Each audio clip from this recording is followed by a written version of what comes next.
pensar aqui, ó, quem tá aqui para ter mais saúde, mais disposição e mais qualidade de vida? Ei! E agora eu quero saber quem gostaria de manter esse estilo de vida com seus pets por mais tempo. Todo mundo também. Isso aí. Então, gente, eu vim conversar hoje com vocês para a gente falar como atuam os cães, como o corpo dos cães atua nessa situação.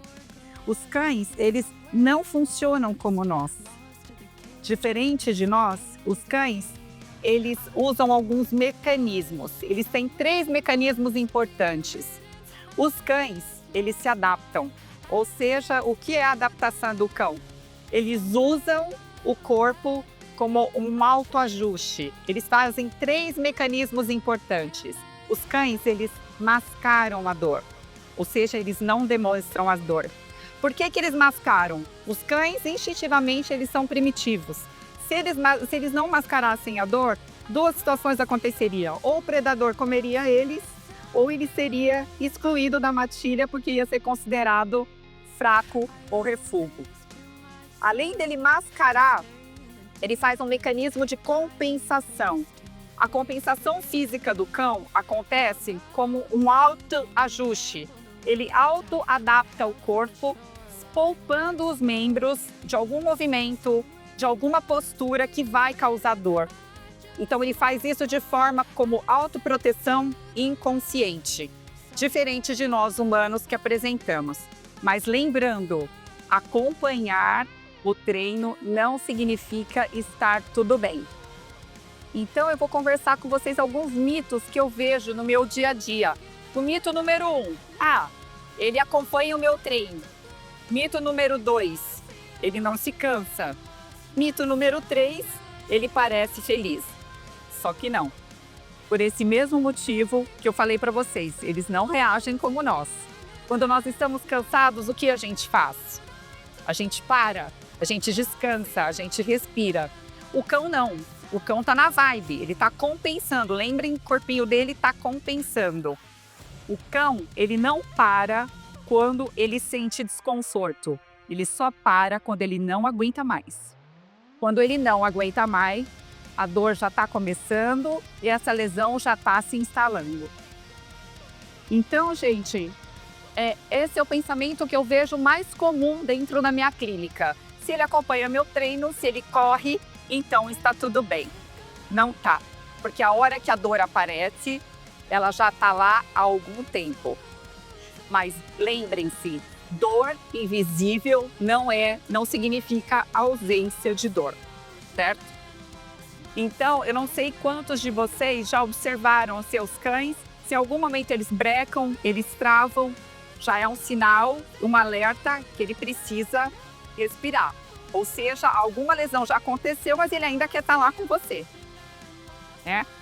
Então, isso frequentemente o que a gente ainda se preocupa, além de tudo isso, né, são as raças. Então, isso eu já vou falar daqui a pouquinho. Mas pensando um pouco aqui, pessoal, no mecanismo de dor do cão.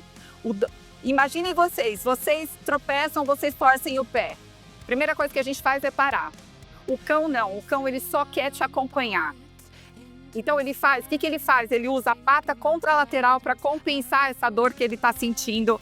Por exemplo, na direita, ele compensa com a esquerda e ele segue. E você é responsável, você é o pai do pet, também está no exercício, também não percebe. Esses são os principais motivos que levam às lesões. E aí há uma dor crônica, ok? Agora, eu costumo falar, pessoal, eu gosto de contar casos clínicos, a vida como ela é. Então, eu vou contar um caso clínico para vocês, muito interessante, de um cão saudável, jovem, um cão da raça Golden Retriever com pai ativo que faz atividade física mais ou menos 4 ou 5 vezes na semana. Ele se chama Axel Rose. Sim, é o Axel Rose para os fãs do Guns, é o próprio.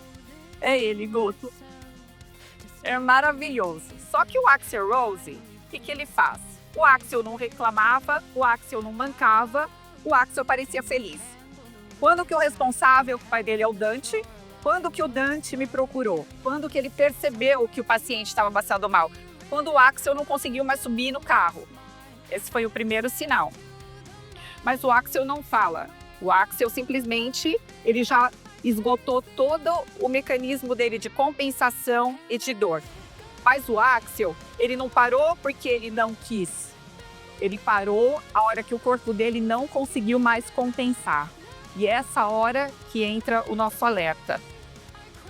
Né? Então, ele só queria estar ali, ele só queria acompanhar o Dante, ele só queria acompanhar o pai dele.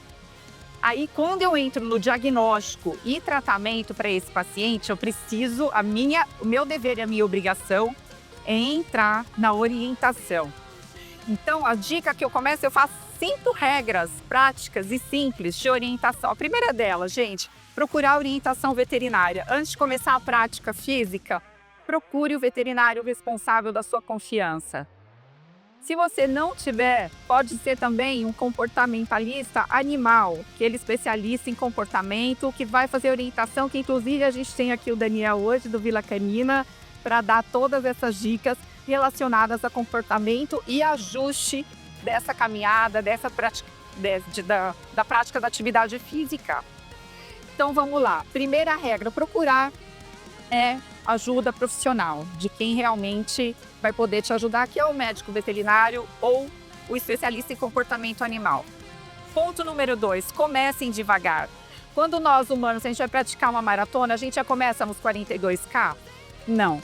A gente vai ajustando, a gente vai gradativamente. A gente treina para 5, a gente treina para 10, depois vai aumentando gradativamente. Para o cão, pessoal, é um pouco diferente, mas nem tanto. A gente tem que começar devagar. A gente já não faz uma caminhada de 4 quilômetros de uma vez só com o cão. Então, 3 coisas importantes. Raça importa.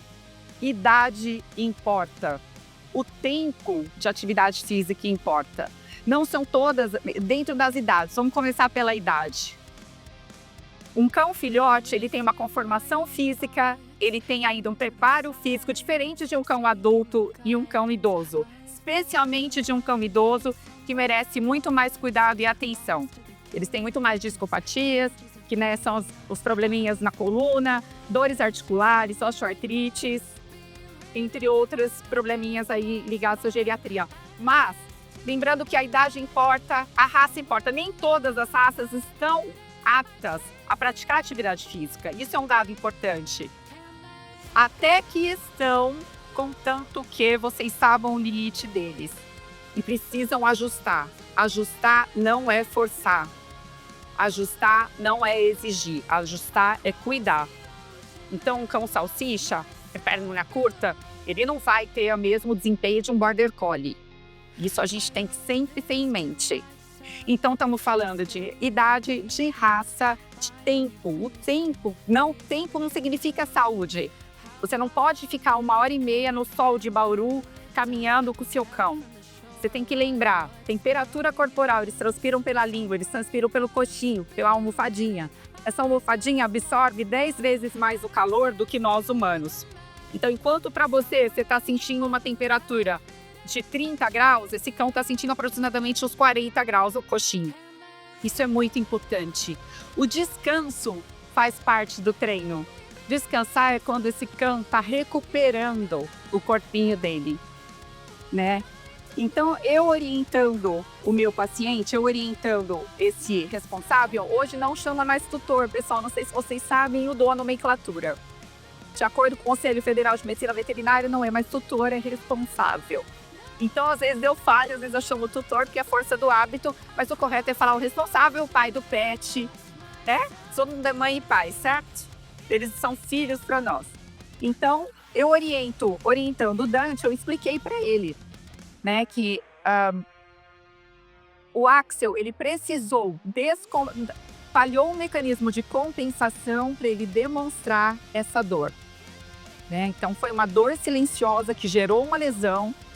E aí eu tenho que explicar que todas essas regras práticas, para a gente fazer a prática do exercício, elas precisam ser usadas no nosso dia a dia. Então, a gente tem que lembrar se esse cão, ele não foi feito para ficar longos períodos durante muito tempo com essa exposição, porque em algum momento esse corpinho vai descompensar.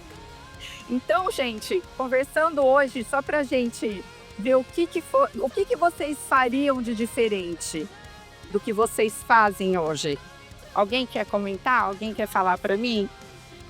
Tem muita gente que pratica atividade física. Aqui, levanta a mão. Quem faz atividade física com os cães? Ixi, gente, que isso? Só isso? Então esse movimento da hype aqui tá muito em alta. Tá hype, tá hypado. E quem só o humano pratica atividade física sem o pet? Aí sim, melhorou. Então agora a gente pode inverter. A gente começou assim, depois pega o pet e faz a adesão. Mas vamos lá. Para finalizar para vocês, o que vocês fariam diferente? Procurar ajuda veterinária. Procurar aconselhamento. Certo? Deixar esse paciente não exposto, para que ele tenha mais qualidade de vida. Porque a gente lembra que a gente tem que fazer pequenos ajustes. A gente tem que lembrar algumas regras que a gente conversa sempre, né, para manter essa qualidade de vida. Ajuste de guia, ajuste de posicionamento. Daí isso eu vou chamar o Daniel, que ele vai falar melhor para vocês como posicionar o cão na hora de andar, na hora de ir para lá, na hora de ir para cá. Mas, pessoal, o que importa é que esse cão, ele vai com vocês aonde vocês forem.